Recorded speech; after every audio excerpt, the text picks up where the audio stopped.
The story takes place in Hong Kong during the 1990s, a time when crime rates were high, especially crimes related to fraud and deception.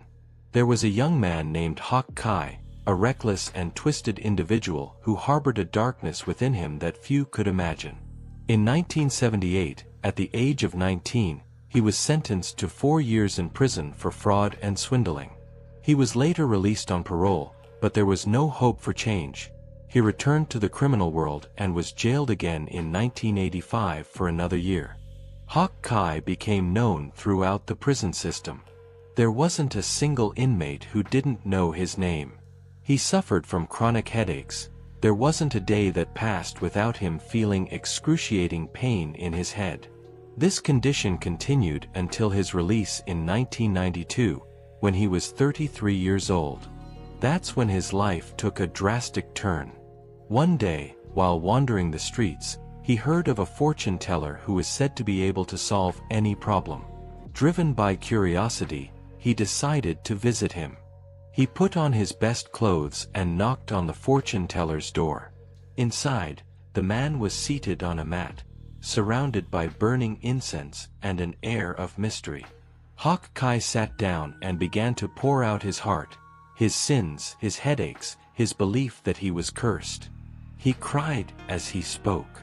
When he finished, the fortune teller looked at him and said, "Don't be so hard on yourself. It's not your fault you were born this way. The devil dwells within you. It's your fate. But there is a cure." Then the fortune teller paused, as if waiting. Houkai understood he needed to pay, so he handed over some money. As soon as the money was in his hands, the fortune teller continued, "Your problem lies in your diet. You need to return to the food of the ancestors, dog and monkey brains." Houkai was stunned. Could eating the brain of a dog or monkey really cure my headaches? He thought. But the fortune teller persisted, convincing him that their ancestors lived in perfect health eating such things. And so, Houkai began his bizarre journey. He roamed the streets, collecting dogs and monkeys, cracking open their skulls, cooking their brains, and eating them, hoping for a cure to his endless headaches.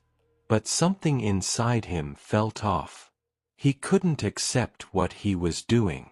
He felt disgusted, yet he couldn't stop. And this is where the story starts to spiral into madness.